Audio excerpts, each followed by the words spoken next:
we introduce the introducer. And Jeremy will be the introducer for the general seminar speaker, Lisa Rubin.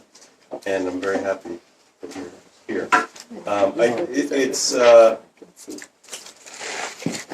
perhaps the densest schedule of seminars and conferences I've ever seen, but I seem to say that every year around this time. But let me just remind you of a few other really impressive-looking events coming up in the next few weeks as we move towards graduation. The Constellations Conference on Postcolonialism, Critical Theory and Democracy is this Friday and Saturday. Friday's at Columbia. Saturday is here, right in this room. The Social Research Conference, The Invasive Other. That's with Zim. With the Zolberg Institute on Migration and Mobility, which is April 20th and has a really impressive program along with Michael Ignatieff's keynote address. The Philosophy Department, Hannah Arendt and Rainer Schermann Symposium, which is April 22nd, 1st and 2nd on feminism, capitalism, and social transformation. And that looks like a really impressive, and a lot of new school faculty speaking at that one, so that's doubly important. And I just wanted to mention one that just has come to fruition, particularly the sociologists. I'm going to send this out to everybody, but especially to the sociologists, which is that historian at University of Washington, Daniel Bessner, has just written a book on Hans Speyer. And it's about, it's called the Hans Speyer and the Rise of the Defense Intellectual. It's a little bit focused on his work at the New School on geopolitics, and then after he left the New School, when he worked kind of in government policy consultant work. And we have a lectureship in the sociology department named after Hans Speyer. He was, I think, he's in that original 10 of University in Exile faculty that came in 1933. And so he's somebody whose name we hear a lot of, but not all of us know a lot about him.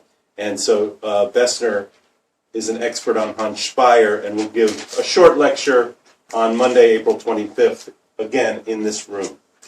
It's also, of course, as the tulips bloom and the crocuses come up, student conference season. And there are incredible student conferences. Each year they get richer, deeper, and more student involvement. And I'm so happy about these conferences. They're one of the things that we kind of sell when we talk to prospective students. We say, look at what our students do. At the end of each year, they present their work, they engage with each other, faculty are present. So I just alert you to 3 of them, and I may not even have them all here on my list. One in sociology, chaos, order, and everything in between, which happened. And the April 30th Anthropology Conference on Refuge, which starts at 10 a.m. on April 30th in this room. How was that? Did you attend? That was fantastic. Yeah. Yeah, and that was a great one last year as well. And I think economics, if I'm not mistaken, as a student. Is anyone here from economics? Is there a student conference in economics? Yes, but I don't have details. Okay. All right. It's a busy season. Enjoy. And I'm very pleased to introduce the introducer, Jeremy Safran. Okay. So I am pleased to be the introducer. Right. And it's my great pleasure to introduce my colleague, Lisa Rubin. I'm also pleased to be able to say that I played some role in recruiting her to the New School back in 2006. And at the time, I was director of clinical psychology, and we were looking for a health psychologist. So I spoke to a number of people, including a friend of mine who works at Sloan Kettering Hospital. And Lisa was completing a fellowship at Sloan Kettering at the time. And she said, well, I have somebody you might be interested in. And so Lisa and I began talking. And little did I realize at the time that the term health psychologist does not fully describe Lisa.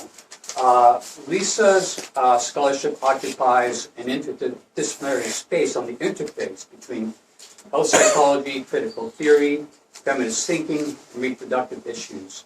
She's one of the few psychologists who's introduced the body as a critical level of theoretical analysis for understanding both oppression and agency, lives and structure, biology and culture. She conducts elegant research projects that invite us to peer into the complexities of everyday ethical decisions that are both intimate and political, personal and cultural, idiosyncratic, and influenced by bureaucracy of medical institutions. So it's my great pleasure to introduce Lisa.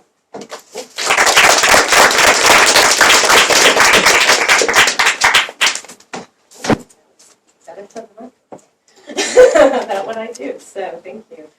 So it's a pleasure to be here after, feeling nervous for a while. Now,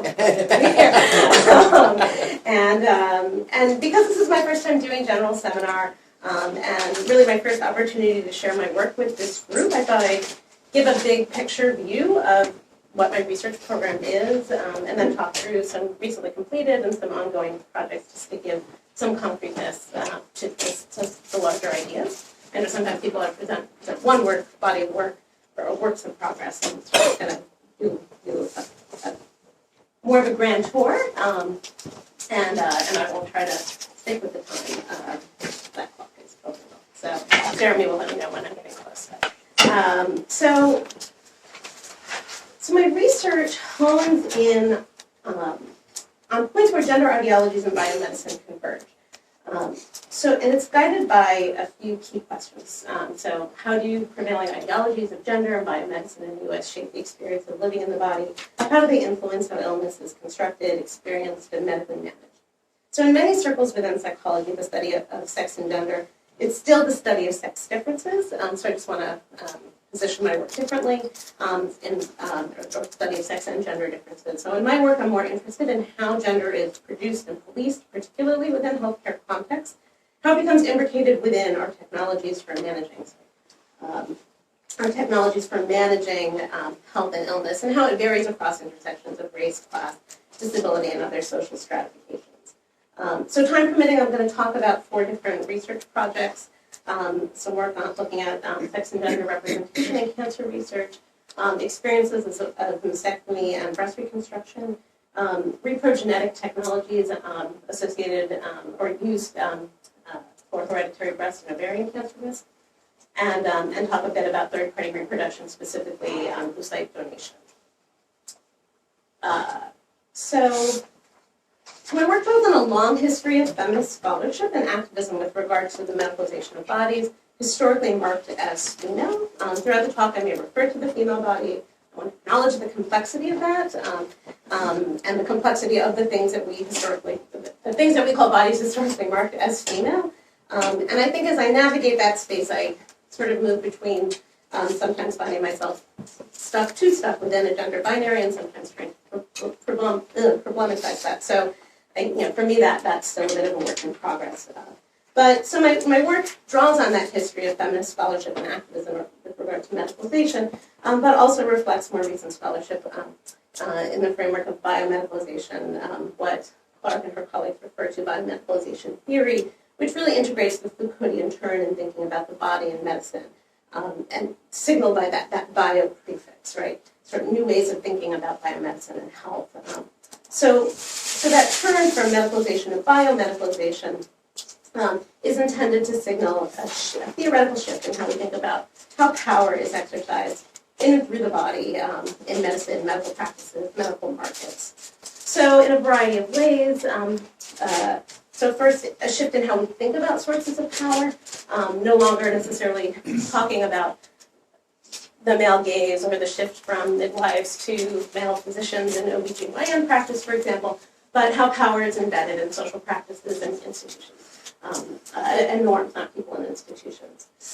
Biomedical governmentality. I am a psychologist, so I inserted a dash into governmentality to really encourage the role of psychology in thinking about how that biomedical governmentality encourages particular desires, demands, needs to inscribe oneself in relation to these technoscientific identities the identities that become available through technoscience and are produced through technoscience. So this is really not only repressive of bodies, but also productive of particular kinds of identities. The elaboration of risk and surveillance at the individual, niche group, and population level, everything from our Fitbits to the sort of rise of sex, gender, and race-based medicine. The way in which healthcare increasingly is not simply about life and death, curing illness, but about ways to secure the best possible future for oneself. And that's not necessarily a bad thing. I want to signal that, but just sort of marking that. An emphasis on optimization and enhancement in healthcare. The bioeconomies and biocapitals and biopolitics, I think that really come out of and are connected to that. I think connected to my own work, as an example, thinking about the buying and I'll talk about third-party reproduction, so the buying and selling of gametes, the need the companies that are involved in freezing those gametes, the companies that are involved in lending money to people who need capital in order to extract and freeze those embryos, to buy those embryos, and then in terms of biopolitics, and I'll add to that the ways in which Apple, Facebook, other technology companies now compete to offer not better family planning, workplace policies, but ways to access these technologies so people can continue to work long hours, work their butts and other things off. Since we're talking about other body parts, long hours, in order to defer reproductive issues for a more convenient moment. And obviously connected to that, this framework of biomedicalization is very much stratified. So there are people who still cannot access basic health care. So that's those sort of larger context and larger picture in which all of this is happening. So I have to talk about pinkwashing. I'm doing work in breast cancer and related areas. So the phenomenon of pinkwashing is one of the ways in which gender ideologies have seeped into biomedicine, in this case in the context of breast cancer. So about 20 years ago, and before the term signaled other political commitments, because the term does have multiple meanings, the organization Breast Cancer Action coined the term pinkwashing in response to Komen's Pink Ribbon campaign to raise awareness about breast cancer and the social health market that really exploded around that. So Breast Cancer Action scholars, that organization, scholars and activists who followed suit, argue that pinkwashing really did little to address what were at the time rising rates of breast cancer, and was often taken up by car companies, oil companies, cosmetic companies that also fought regulation around possible carcinogenic elements within their products, organizations that needed a makeover, like the NFL, who had other image problems, right? So the pink got taken up in many different spheres. So over the last 5 to 8 years, I think cleaning up pinkwashing has become a field of scholarship and activism in and of itself. And a few years ago, we had Lachlan Jane here, who I spoke about some of these issues as well. The feminization, and I would argue almost fetishization of breast cancer, does have perceptual and material consequences for women's lives. It's not just an annoying element of October. And it's also an important, I don't want to, there are also important biosociologies that sort of converge around this, so I don't want to totally dismiss it either and what it can mean for people. But one consequence, which I'll speak more about, is the framing of women's health, and in this case women's cancer, is primarily in terms of reproductive capacity and function. So it's not surprising to hear that women overestimate their, on average, obviously not all women, but overestimate their personal risk of developing breast cancer and underestimate the risk of developing sex-non-specific cancers, such as colon cancer. It's also not surprising that most women inaccurately report that breast cancer is the leading cause of cancer death among women, and it's not, it's lung cancer. So another consequence is the infantilization of breast cancer and serious matters like death. In her essay, Welcome to Cancerland, Barbara Ehrenreich really one of the first people to work on the cleaning up of pinkwashing, described 4 different typologies of the breast cancer teddy bear that she noted, and made the point that, could we imagine giving, men Matchbox cards to sort of support their emotional journey through prostate cancer, to really highlight that sort of gender ideologies at play. And I want to point to as well the marginalization. So who is represented within the sphere and who isn't. Particularly an emphasis on survivorship that is connected to the movement. So people with late-stage cancer, for example, disappear in these conversations. Also, it tends to be a fairly... I don't think the walks themselves, for example, are necessarily predominantly white, but the representations of pinkwashing are. So I'm going to turn now to some of my research with regard to these matters. So there are a lot of ways to think about the sort of, so posing the question, how do gender ideologies direct the cancer research agenda? I think there are a lot of different ways to think about studying this question. But I came across a study a while back by Beth Meyerowitz and Ted Hart. It's a bit of an older study published in 1995, I believe. Yeah, and had an interesting approach. So they surveyed the representation of men and women in published biomedical studies in the journal Cancer, and published psychosocial research across all journals in 2 years, in 1983 and 1992. And what they found was that relative to incidence and relative to mortality as well, but particularly relative to incidence, women's sexual and reproductive cancers received significantly greater attention. So there was, in terms of the number of, if we look at what cancers are studied and how women are studied, when we study women, we're much more likely to study sexual and reproductive cancers relative to the incidence at which they occur. And relative to incidence, men's sexual and reproductive cancers actually receive considerably less attention. So with regard to the psychosocial scholarship, first of all, women were much more likely to be studied at all. And they grouped studies according to research that focused on the sort of social emotional realm and then the physical functional realm. So whether it was sexual function, workplace, returning to work, those domains. They found that women were even more substantially overrepresented in studies looking at social emotional aspects of cancer, and then women were more likely to be represented in studies of physical and functional aspects of the adjustment of cancer.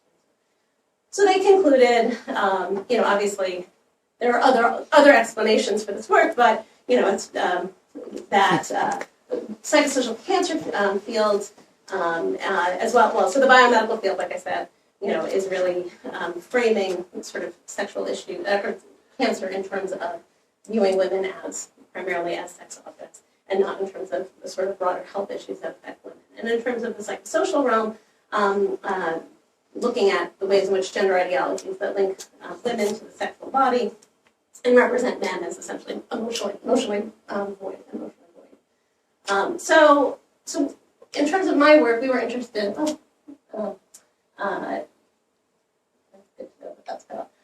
in whether do gender ideologies still direct. So like I said, that work was published in 1995 based on studies looking at 83 and 92. And since that time, the NIH Revitalization Act mandated the inclusion of women and minority groups in research. So did that have an impact, at least in this realm? Did that change things? So with regard, the Revitalization Act also mandated a few other things that I'll talk about in a bit. So we replicated the methods of Meyerowitz and Hart, although this time looking at the Journal of Cancer, all the articles published in the year 2007. And then similarly, we reviewed all the psychosocial articles published in that same year.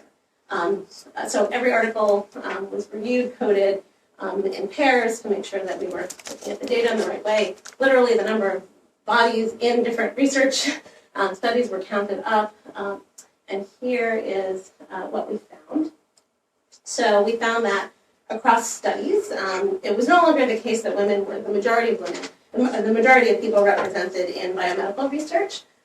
They were now, in 2007, about 34% of the total number of people who were, of the pie of people who were studied, women were 34%. So that was a significant, looking at proportions, that was a statistically significant change. With regard to looking at sex-specific cancers, 41% of men studied. Of men who were studied, 41% had a sex-specific cancer. That was a substantial increase. So this reflected much more awareness around prostate cancer screening, and may even have been, sort of have to go back to 2007, where the controversy was around watchful waiting versus treatment. So there may be something happening in that year as well, that reflecting something that was happening over many years.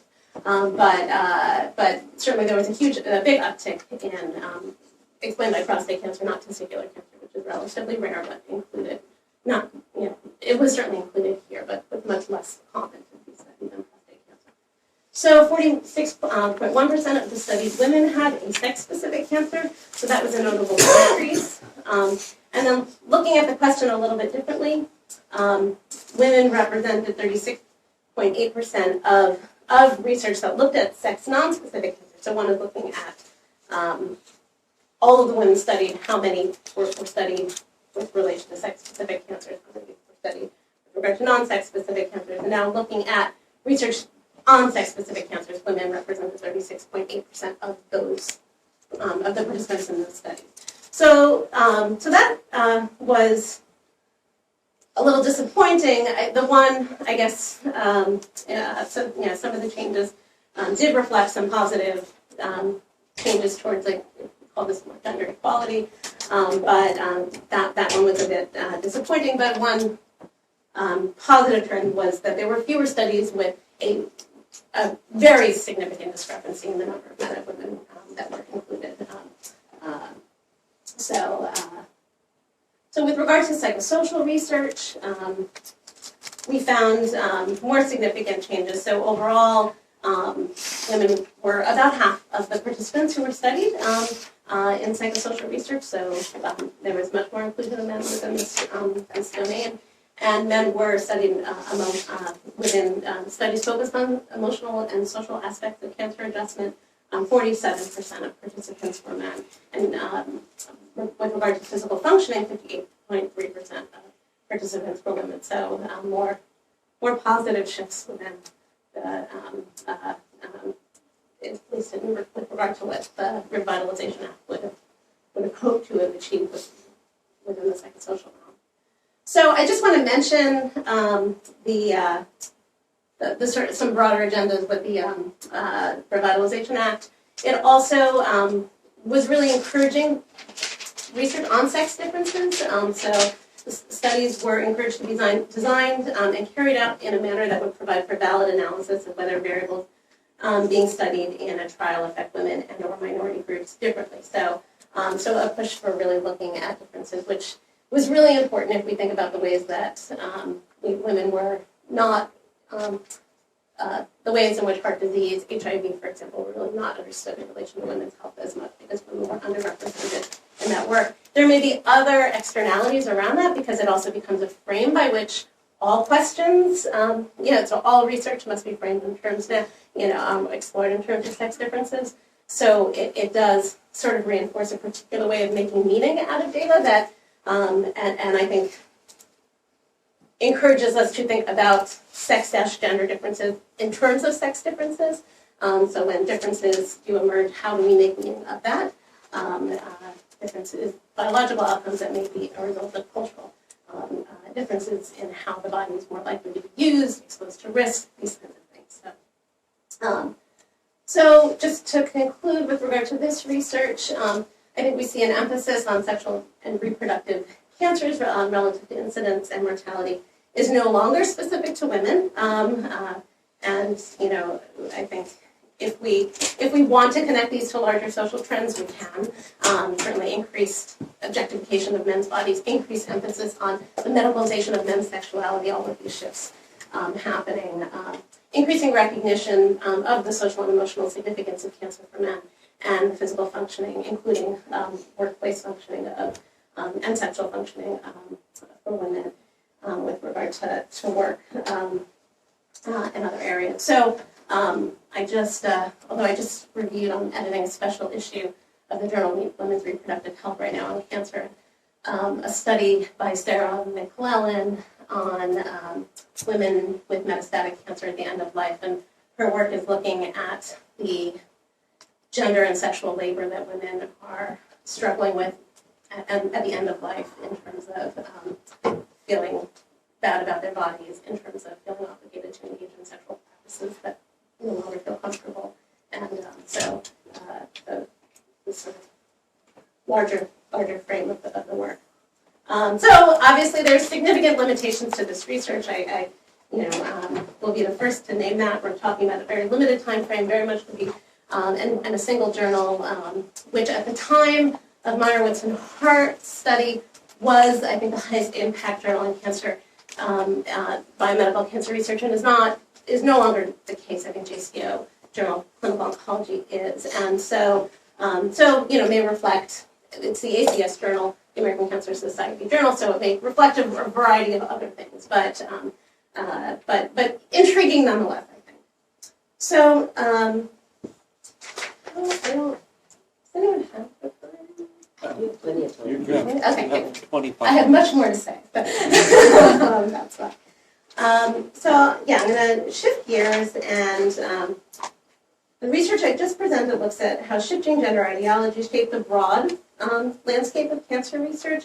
And so in this section, I want to hone specifically on one form of cancer and cancer treatment, breast cancer and mastectomy, with or without breast reconstruction, to look at how gender ideologies shape beliefs about cancer treatment, beliefs about treatment and quality of life. So I'm interested in how gender ideologies intersect with concerns about healthcare disparities, to inform how we make meaning of epidemiological data, how biomedicalization leads to the privileging of particular technologies over others. I'm interested in these issues at the macro level, as I said, in terms of how we make sense of epi data, and at the micro level, so how doctors and patients work together to navigate treatment options, and how those two perspectives can be mutually informative. So here I'm going to talk about two different but interrelated studies that I did looking at decision making about breast reconstruction, and I'm going to talk about them sort of in tandem, just for time's sake, and there are ways in which I think they can be complementary. So first I'm going to talk about a study looking at Black women in the United States for whom we do have epidemiological data that indicates they are less likely to have breast reconstruction after mastectomy when the comparison group is white women. And then later on I'm going to turn to some research that I did on sexual minority women. So looking at breast reconstruction decisions among Black women in the United States, like I said, we see lower rates of breast reconstruction.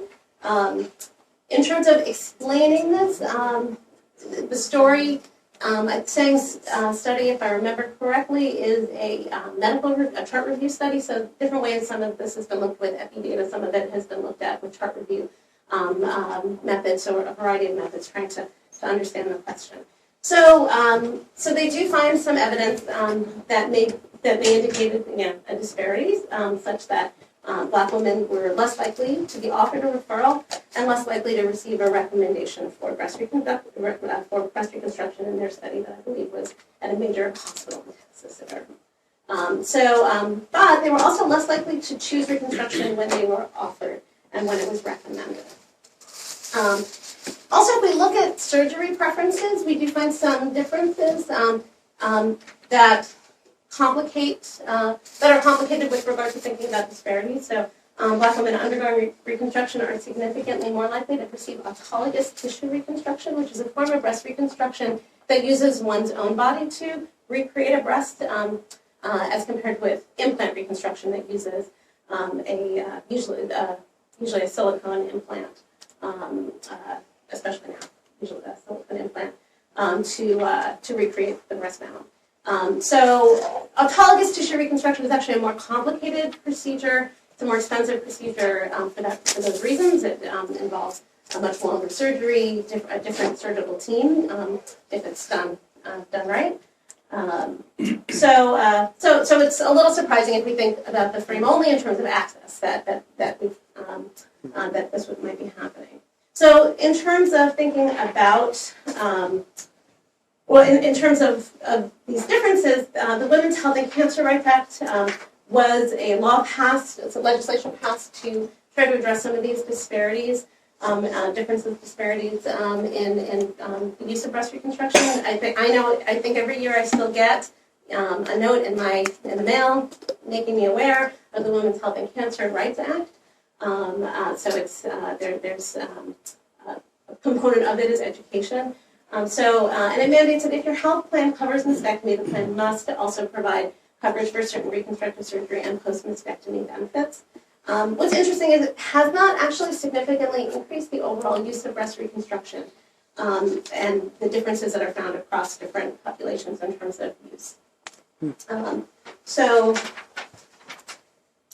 we can think about health disparities, and we can think about health care disparities, the latter of which referring to issues of access and the availability of facilities, services, medical interventions.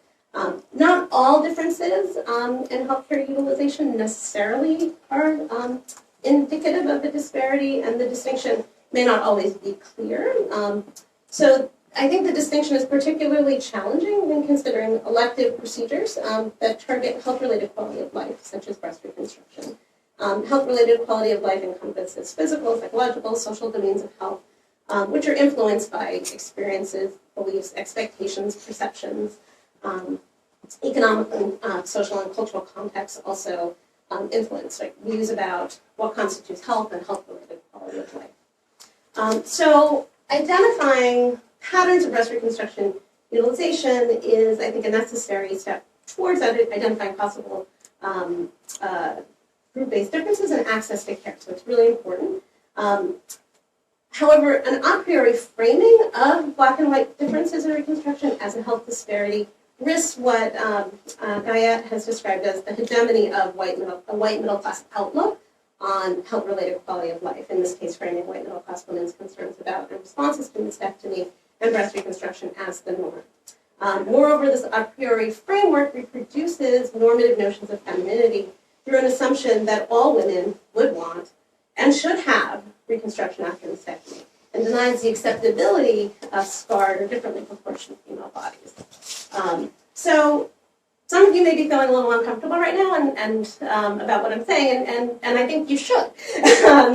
So I think I'm doing a little bit of a dance in this work, right? I want to widen the lens of prior research to include cultural and contextual influences, but in doing so, I'm aware of the dangers and potential harms of cultural explanations for health differences and disparities that ignore social and historical influences that shape culture and the provision of healthcare. So, how do we both be cautious about the medicalization and really the sort of lack of acceptability of a non-reconstructed body, and at the same time, and take differences seriously, and at the same time not conclude that the goal is to increase reconstruction for all people, because that may not be the case, especially because if we look at outcomes, there are no differences in terms of quality of life, satisfaction with decision-making among women who've had breast reconstruction, women who haven't had breast reconstruction. The biggest difference we find is that women anticipate their quality of life will be worse without reconstruction, and women who have reconstruction anticipate their quality of life will be better.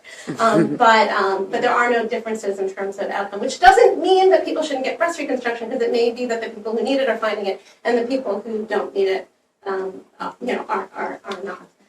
So it's a complicated story there. So in terms of this research, this is a qualitative study. It's not going to answer the FE questions, but it really is designed to inform the conversation that I'm having within my head when I make, when I look at that data. So our goal was to develop a patient-centered understanding of breast reconstruction decisions, access, based on the experiences of a diverse sample of Black women. So we recruited Black women in the United States, and specifically New York City, who underwent mastectomy for treatment of breast cancer after the Women's Health and Cancer Rights Act. And we recruited women from a few different sources, a community-based support group in the in the Black community, a comprehensive cancer center that served both, a real, I think, broad economic range of women, and a patient navigation center that specifically served women who were uninsured or underinsured. So we conducted semi-structured qualitative interviews. They were done either here at the new school, the old building, some of them, hospital center, patients' homes, and participants were reimbursed for participating. So just overall, we had 27 women participate in the study, and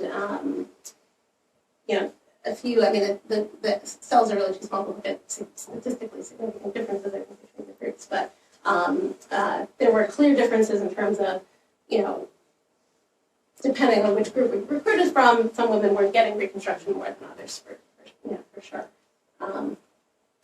So now I'm going to shift gears. So I told you a little bit about the frame for that study. I'm going to mention the other study, which is not internally in doing. So the initial study that I was doing was a study looking at breast reconstruction decisions among Black women, and but implicitly there was all this comparison with white women, because that was the epi frame, and there has been a lot of research looking at white women with regard to decision-making about breast reconstruction, but I had a moment of feeling like, I should collect some data here to have a more sort of similarly recruited sample. So I began that project, but the first woman that I interviewed had founded this lesbian cancer initiative in New York City, and I realized that rather than recreate the wheel studying white, cis, heterosexual women, who really there was a relatively large literature on that it might make a more meaningful difference to actually look at decision-making about breast reconstruction among sexual minority women. So I ended up sort of shifting gears and focusing on that group. I don't have any data on epidemiological use, epi data looking at use of breast reconstruction, because the SEER, which is the major NCI database for collecting information about health, does not include any information about sexual orientation. So it does not do anything to help us help inform understanding about differences, disparities in healthcare use, access, etc., based on sexual orientation or gender identity. So the aim here, similarly, similar questions, similar, goal to recruit women. It's still after the Women's Health and Cancer Rights Act, just to have to understand access in that regard. So women were recruited from Lesbian Cancer Initiative newsletter, some chat rooms, but they were all interviewed in person, and some word of mouth, snowballing methods. So again, same procedures. I think the thing to highlight about the sample is that they were relatively young, which may have to do. It probably has a lot to do with how we recruited.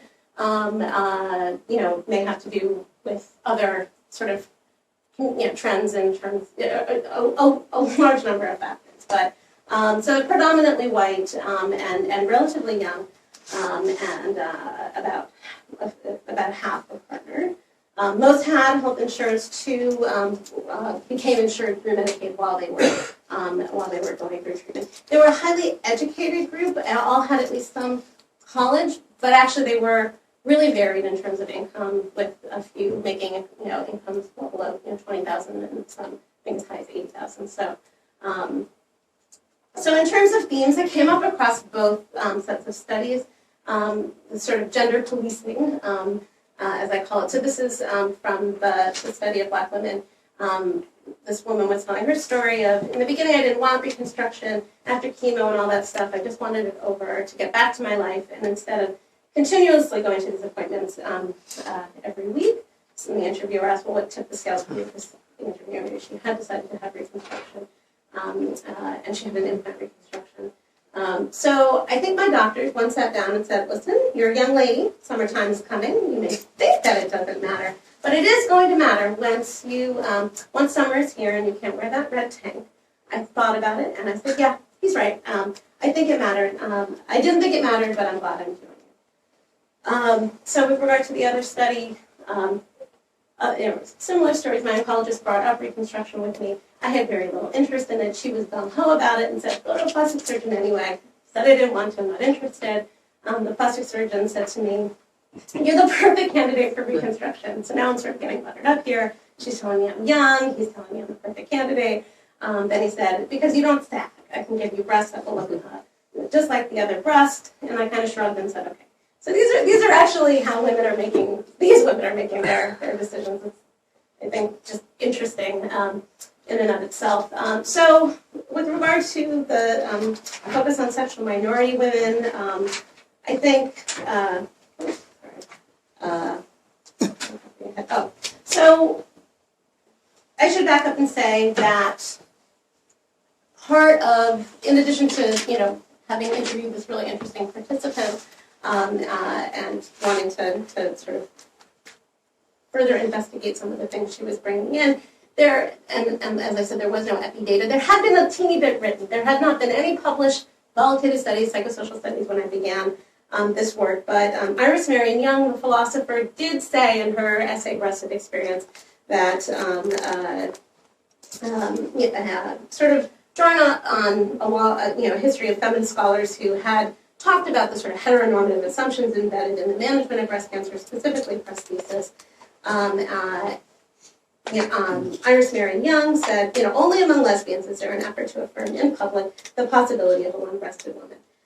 I don't know where she concluded that, other than maybe that Audre Lorde had written extensively about her own experience. So she doesn't really elaborate on why this might be. Maybe she's bringing in a lot of her work focuses on the objectifying male gaze and its consequence for women's body image. But that was also a frame that informed the study. So I think since I began this work, a few studies, one qualitative, one looking at internet chat rooms, has looked at decision making about breast reconstruction as well, in addition to the published work we did. And they concluded lesbian women are less interested in breast reconstruction, although, in their studies some women had and some women hadn't. I don't think, with our sample, certainly more women in our sample had breast reconstruction in that group than not. I can't make that conclusion, but nor are any of these methods appropriate to make those conclusions. And so, but I think what is different, what the other studies haven't written about so much, was the ways in which the women did talk about struggling with, the role of politics and political engagement in terms of their decision making. So part of it was political, like what are breasts? Does that make me a woman? And talking about that. Many of you may have seen the woman who's had a mastectomy. She's got a tattoo, sort of a calendar girl, the mastectomy calendar girl, and feeling like that was sort of an aspirational image, but one in which, given the context of their lives, especially as younger women some of whom were returning to the workplace, some of whom were single, that was not a possibility for them. So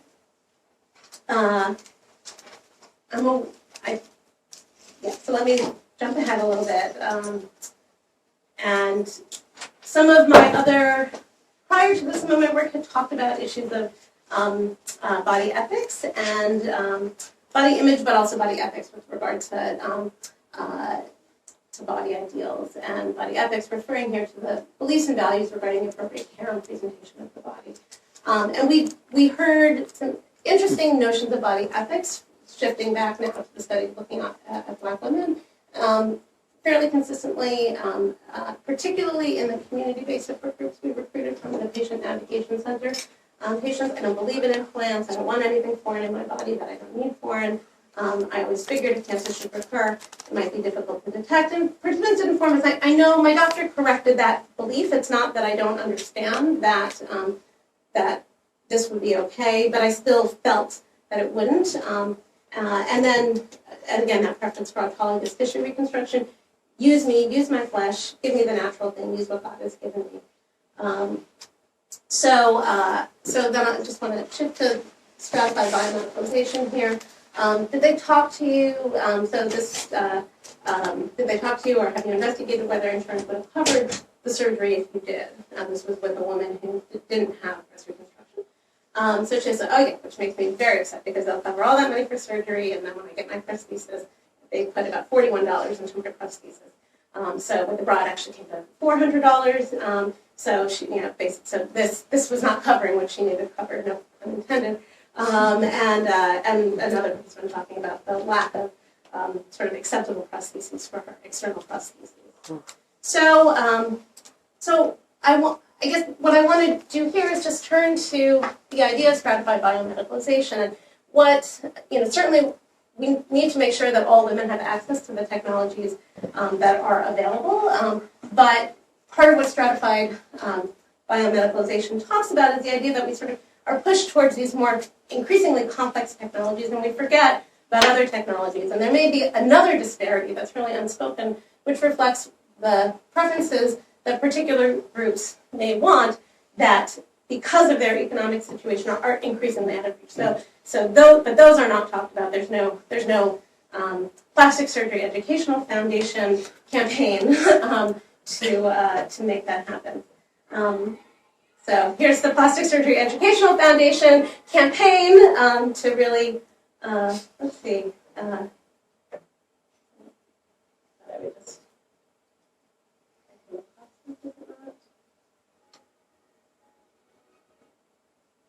Here's, I'm not happy yet.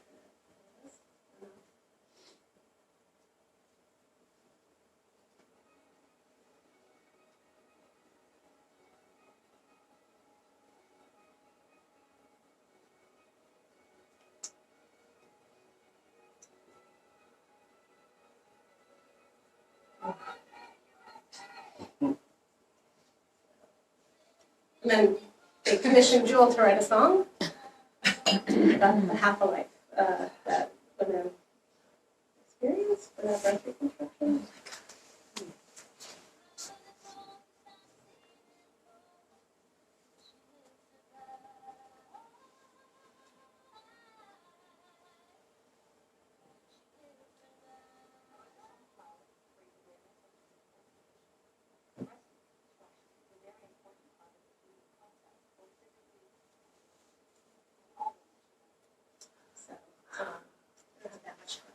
Talk about a lot of other topics, but just, there are no campaigns for, there's no corporate prosthesis makers that I'm aware of really making sure that that disparity is also, or potential disparity is also recognized and addressed. So I'm going to shift gears now and talk about more recent work that people knew. There were so many people knew what I was working on. It was before Angelina Jolie published her editorials in the New York Times about her decisions to have prophylactic mastectomy and oophorectomy. But at the time, there was a large program of research looking at decision making about preventive surgeries and other and surveillance for women who had and men who had an increased risk, but in particular women with increased risk of cancer due to BRCA1 and BRCA2 gene mutations. So while I was there, a new technology called, a technology was becoming newly used for the managing of the hereditary aspect of BRCA. So and that was called pre-implantation genetic diagnosis. So I'm just going to define a few terms here, and I'm going to go through this relatively quickly.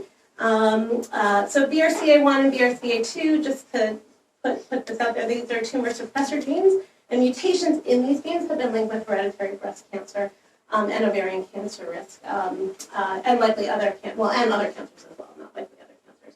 So individuals who carry a BRCA1 or BRCA2 mutation have a substantial lifetime risk of developing breast and ovarian cancer, and elevated risk for other cancers.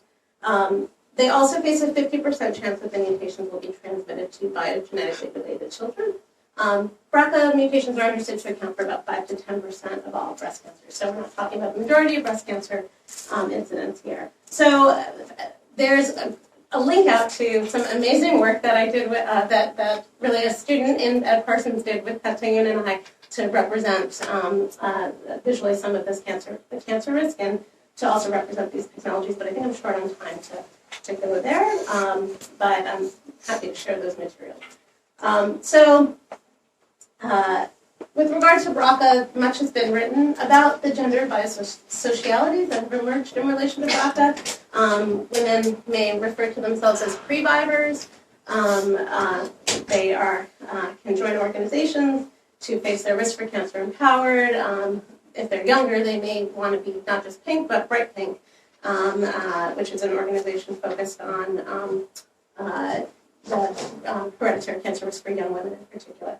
And that's in part because of the really difficult decisions that BRCA mutation carriers faced, or that individuals with a significant history of breast and ovarian cancer in their family face, which includes deciding whether to test for the gene mutation, engage in preventive surgeries, engage in surveillance, engage in chemo prevention. As I said, while I was at Sloan Kettering, a new technology began to be used for BRCA that was being rolled out, not to help women manage their personal cancer risk, but to manage transmitting, to manage that 50% chance that if they had a child that they would inherit the mutation. So pre-implantation genetic diagnosis is a technology that involves in vitro fertilization with an additional step of genetic testing, a biopsy of an embryo at a very early stage. So it's a controversial technology in and of itself. It's the technology connected with safer siblings. It's sometimes called designer baby technology. It's used for other things like repeat pregnancy loss, aneuploidy screening. Increasingly, it's become a more routinized part of IVF more in recent years. That wasn't the case when I started doing the work, but use for PGD for a mutation that is connected to susceptibility as opposed to a guarantee of developing a condition. So that's the incomplete penetrance piece. People can have a BRCA mutation and never develop cancer. That's connected to risk that's adult onset, and for which there are prevention and treatment options, was a controversial area. And so when I began doing this work, there was increasing popular and clinical attention to the matter. So just to mark that, and some studies being done. During what time? It is 3 o'clock. Oh. We have time. Oh, fantastic. I'll try to take this in more, like 5-10 minutes, and make sure that there's still some questions. But I thought I was already like way up. Okay. So if people want, later on I'll go back to those images. So that's the frame for this research. The goal, so I was funded by the NIH through their LC program, their Human Genome program, the Human Genome Project's Ethical, Legal, Social Implications Division, to look at BRCA carriers and their attitudes, focusing specifically on reproductive age, which we had spent a while trying to define.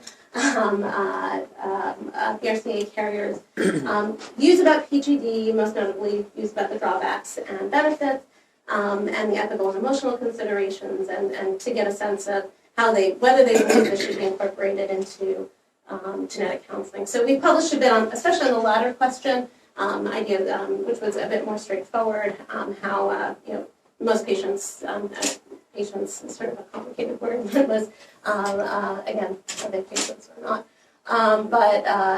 felt that this information should be, passed on, but we're concerned about how much information is being conveyed in those genetic counseling sessions. It's a massive amount of very complicated information. These people that we talked about themselves were very educated, sophisticated medical consumers, and felt pretty overwhelmed by what they were hearing. So they were sort of in broad strokes concerned about this taking too much focus when the focus should still be on their cancer risk.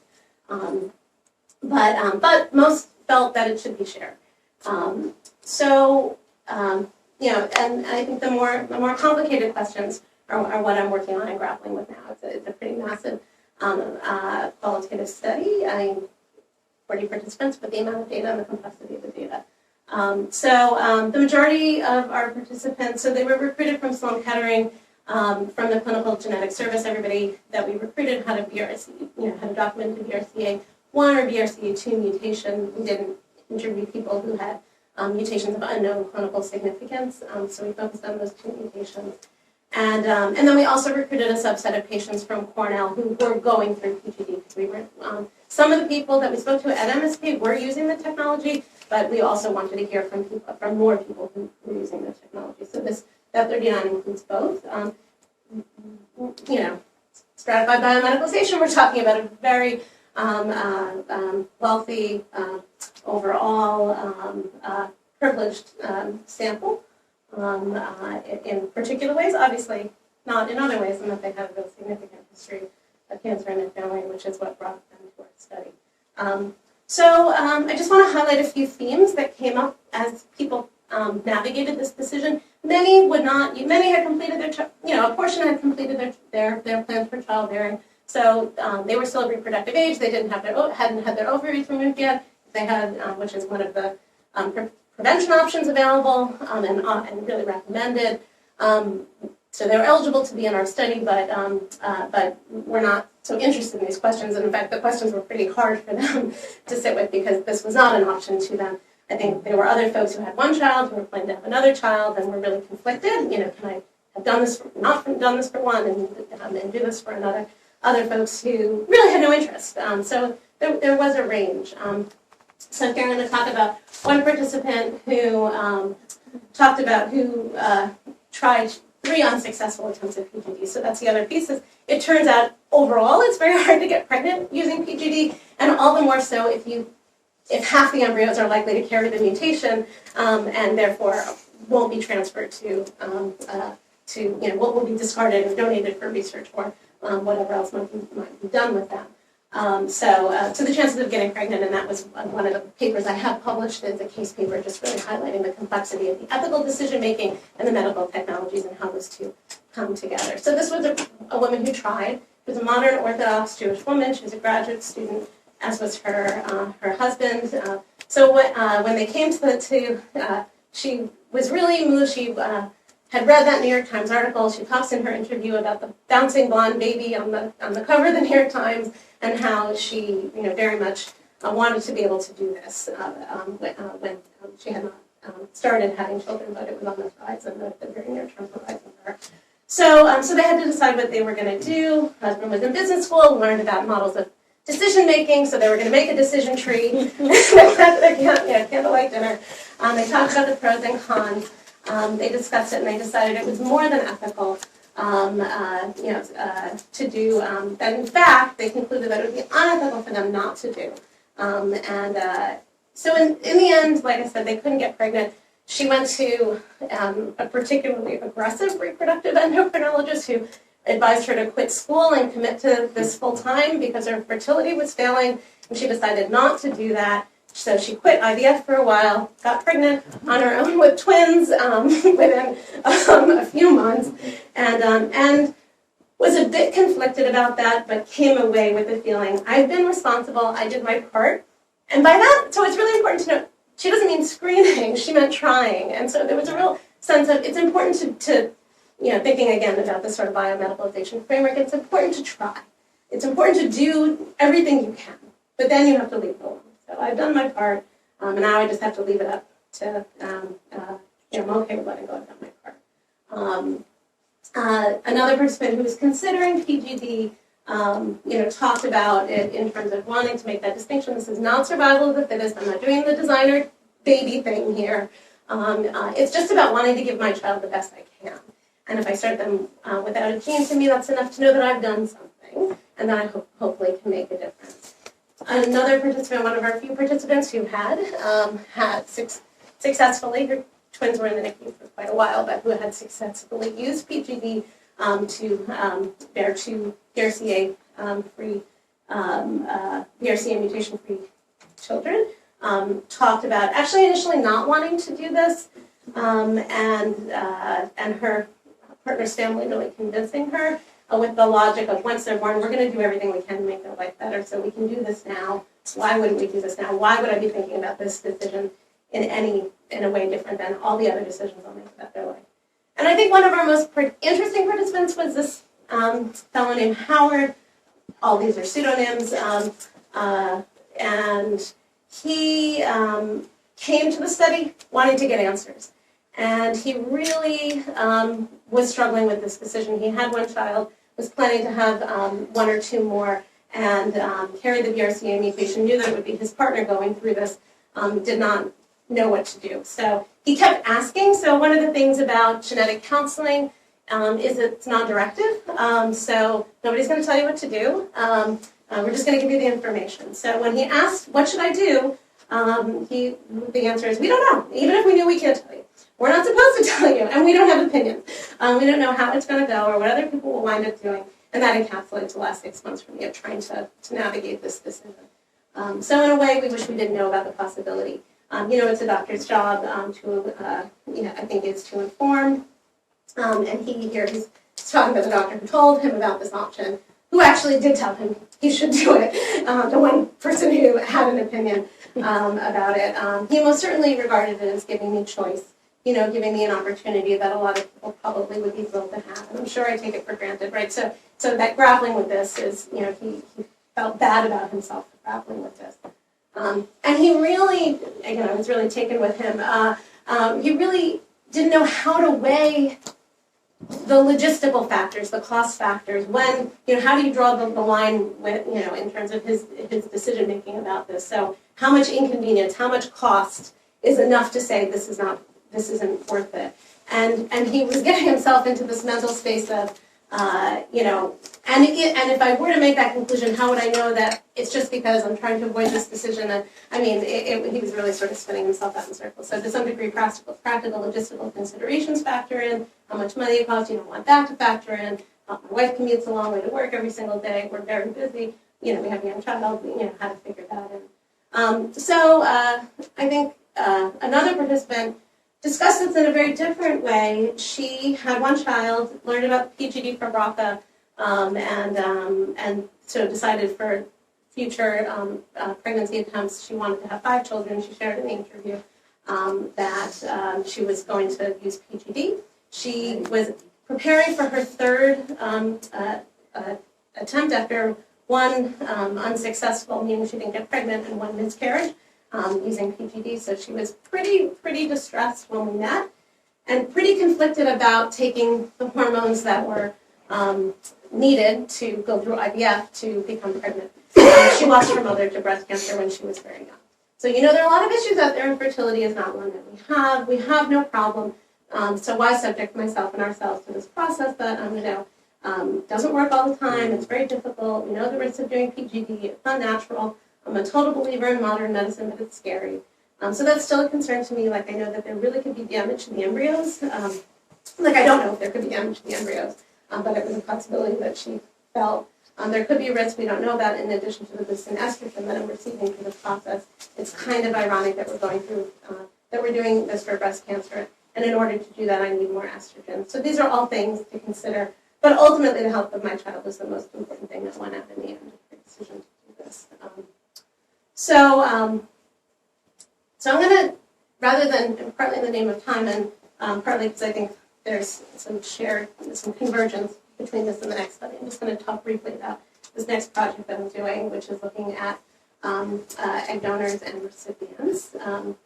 Donors and folks, nobody in the United States. Very few people, not nobody, but very few people in the United States are actually donating eggs. They're providing eggs for pay.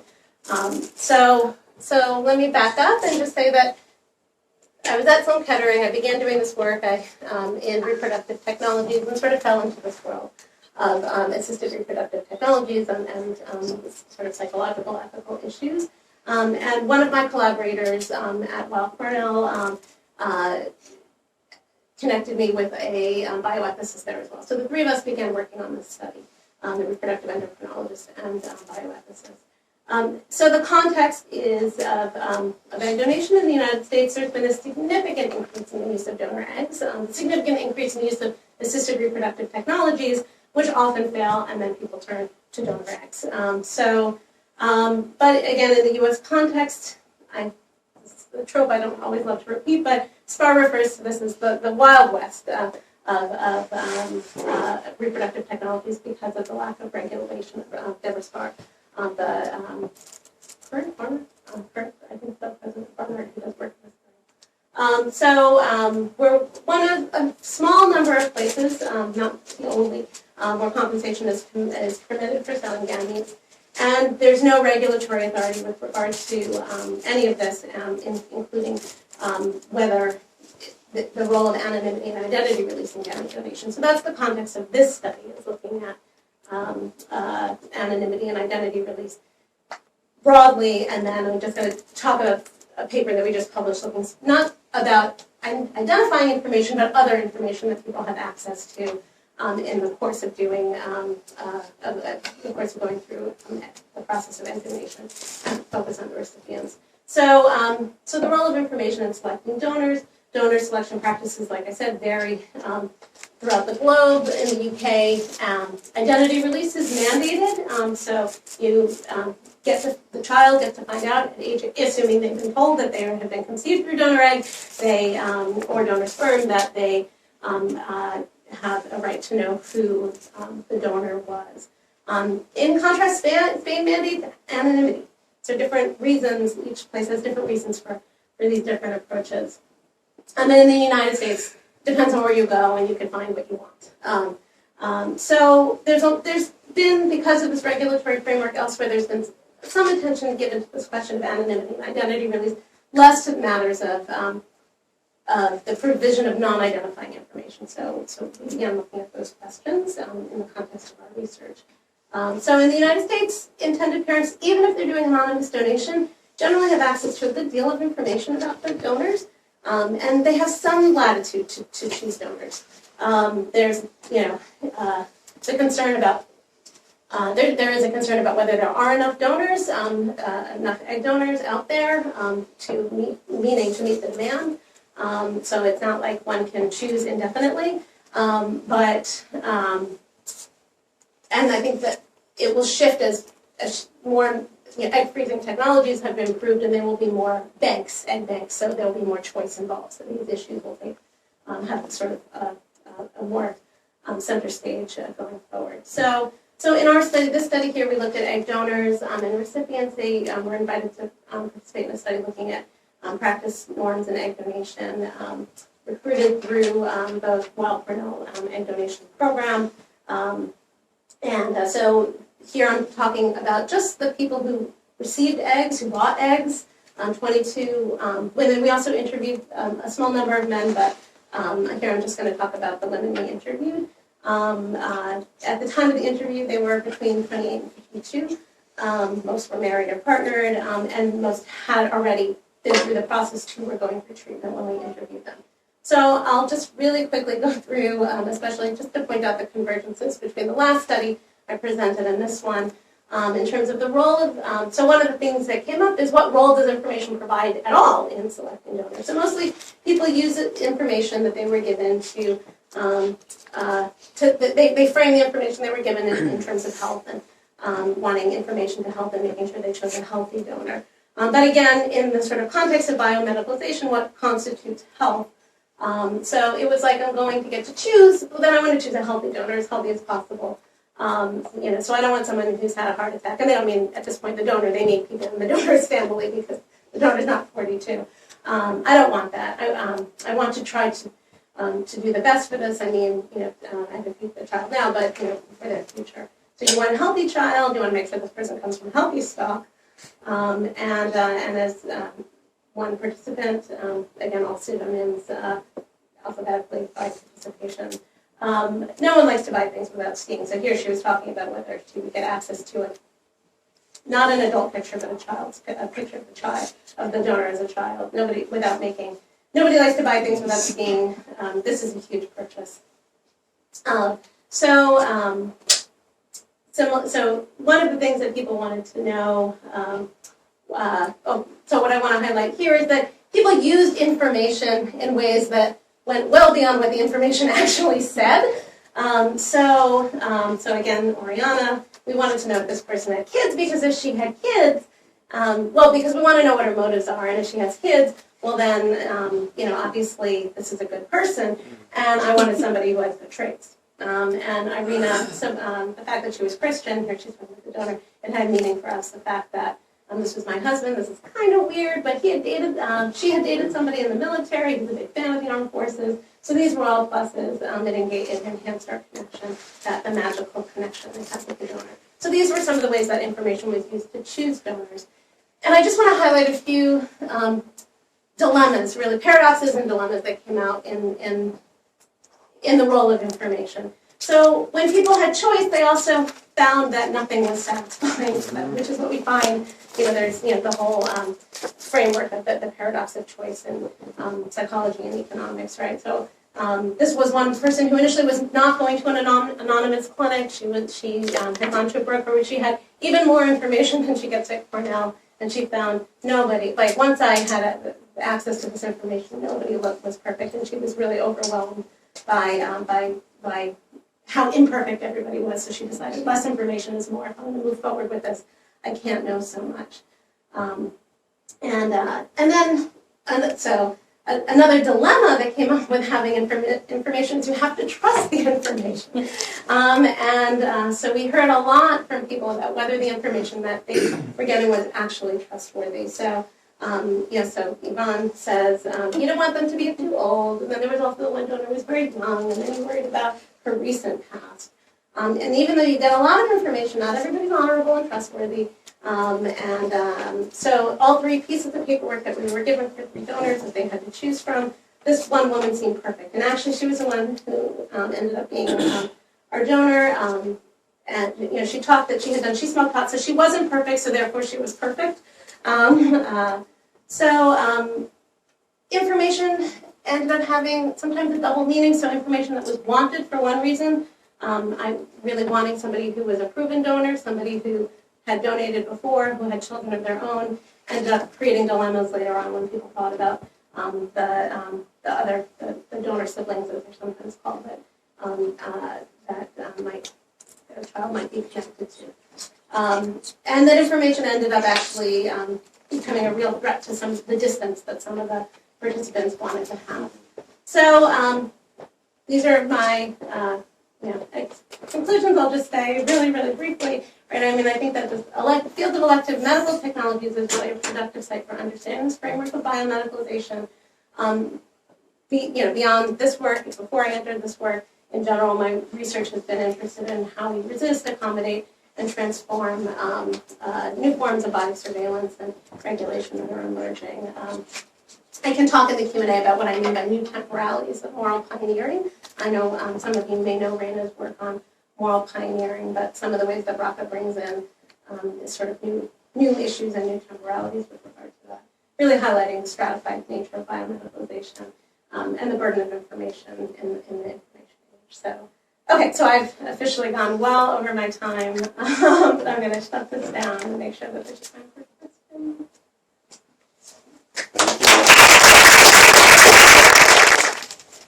Lisa, we've talked so much about your challenge in finding the minority population sometimes, especially because these technologies are so expensive. Mm-hmm. And one of the things that I never put together until I saw you talk about your 4 pieces was the fact that a lot of the egg donors are actually coming from the military families.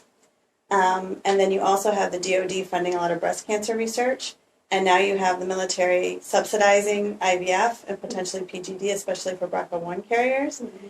So I'm wondering, given that there is a high minority population in the military, that this is now being subsidized through systems which you're interested in analyzing as well, that maybe that could be a group that can actually connect to, broaden your sample among all 4 of your research areas, kind of in an interesting way. And there's also a military base that had an environmental justice issue, and so there's a huge number of male breast cancer patients also. So there's just a really interesting convergence with the military as a broadening your sample to a more sort of diverse economic and racial sample that I hadn't thought of until I saw 4 of those juxtaposed. I know that there is one clinic, IVF clinic in Virginia that primarily serves military families, and thinking about partnering there. But yeah, that's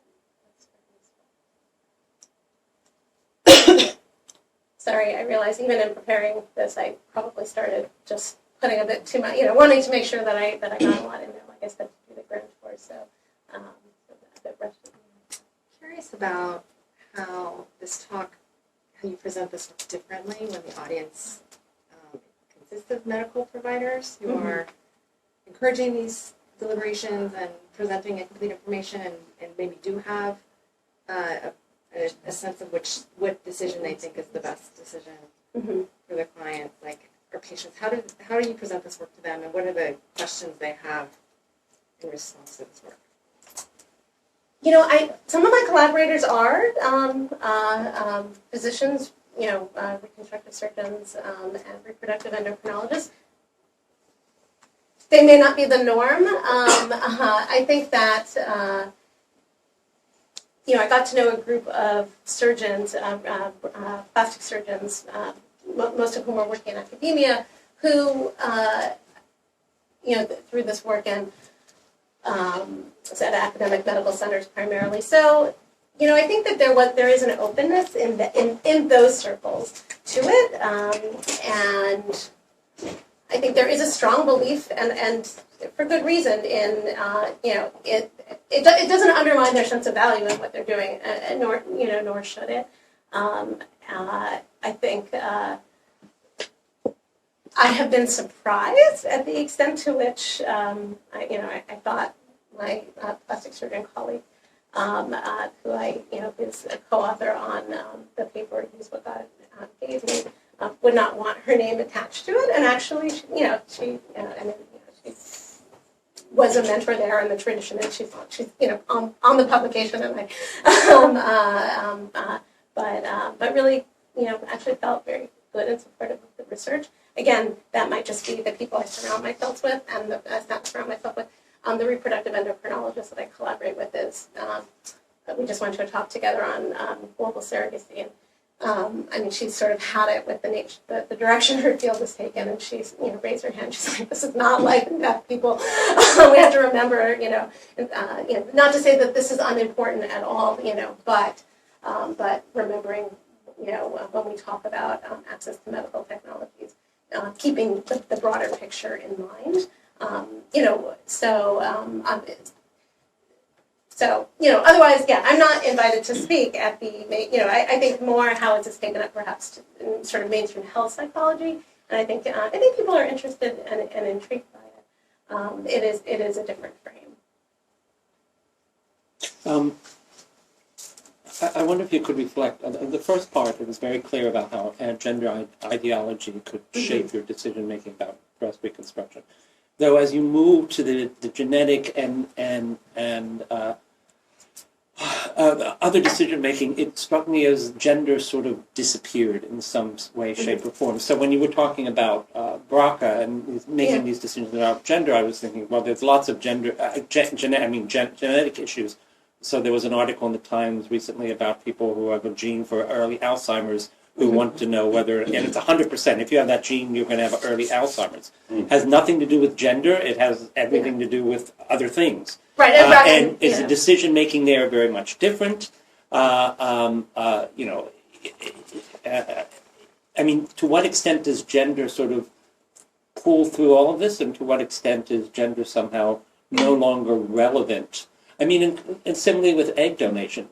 One of the things I expected to see, but I didn't see in your quote, is I'm less of a woman because I have to get an egg. I don't know if women said that, but it could be something that I could imagine some women might feel. But that didn't come out, at least in your quotes. In your standard sort of Kahneman perversity decision, not enough information, any kind of decision making, it came out. Yeah. So I think it's very much true that I think that the role of gender ideologies initially in my work was very much at the forefront, and now I think it's sort of very much sort of embedded and woven in. And different work highlights it more, highlights the importance of that more than others. So it has not disappeared. So thinking about BRCA, for example, in a variety of ways. So certainly the New York Times cover article that I mentioned with the bouncing blonde baby was about hereditary colon cancer risk. So PGD is also being talked about for hereditary colon cancer risk as well and being used. Not the same publicity, partly the scale of folks who are affected is different, but also I think going back to the issue of the study of gender representation in cancer, why so much attention to BRCA? So I think just the fact that it is so front and center because it is we cared so much about Angelina Jolie because it was about breasts and ovaries, so I think that it becomes. So whether it's part of the PG, it's not so much about the PGD decision, although again, there are ways in which I think the we sort of shifted thinking about the matter of responsibility and responsibility to use technology. Initially, we talked about it as maternal responsibility.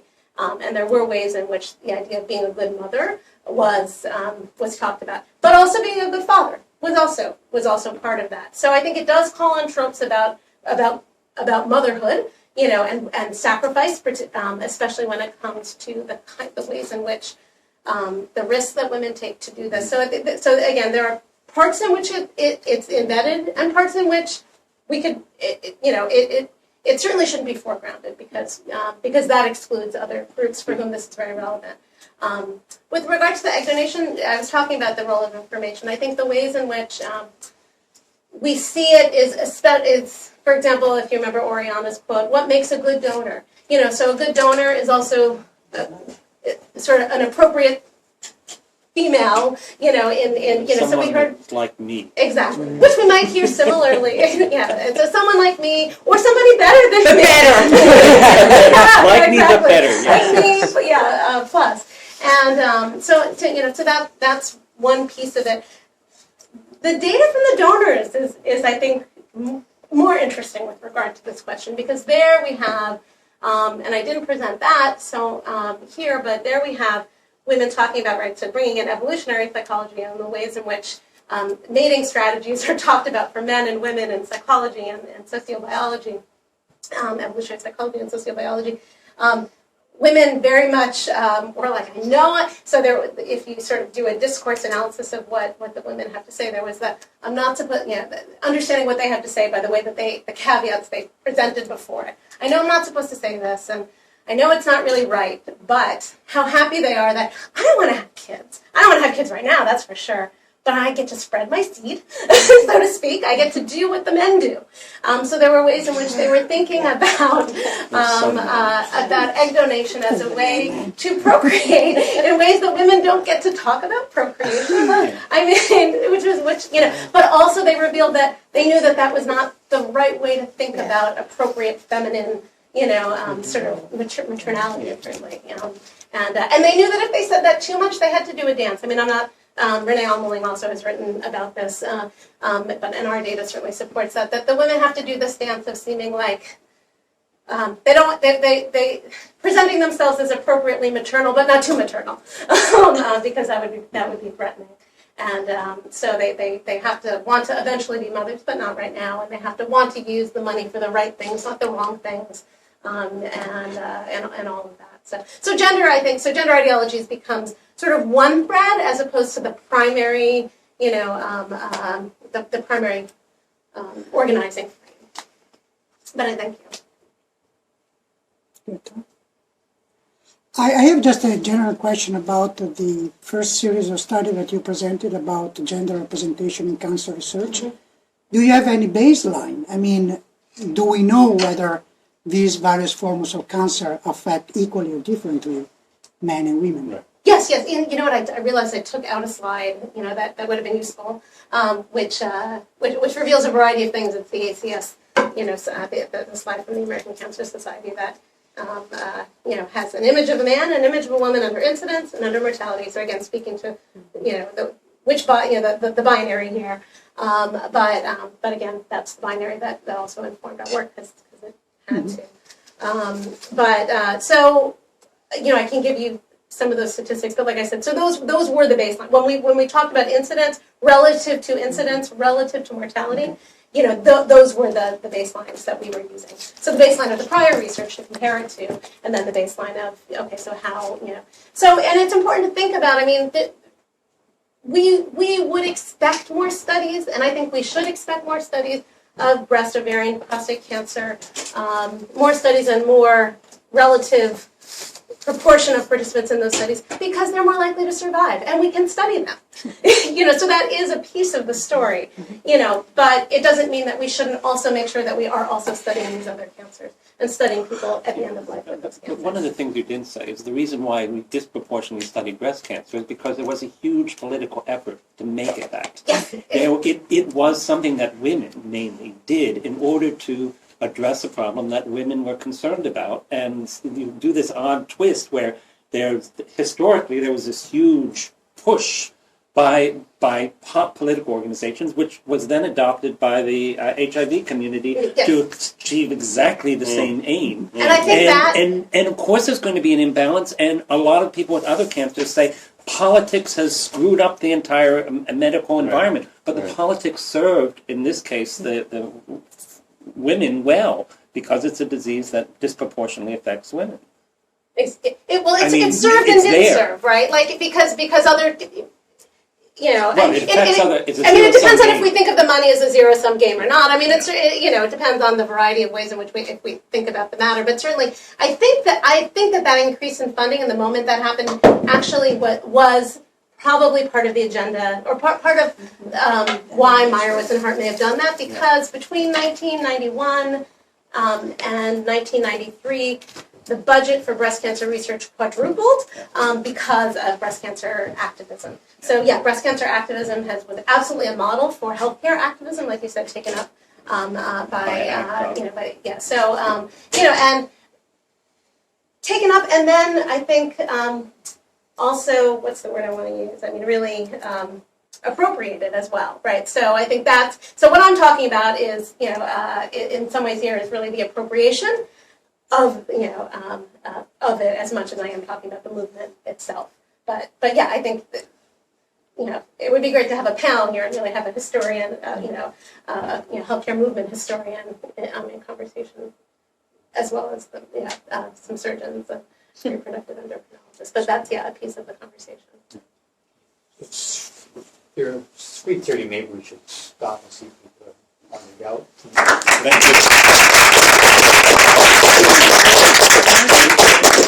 you.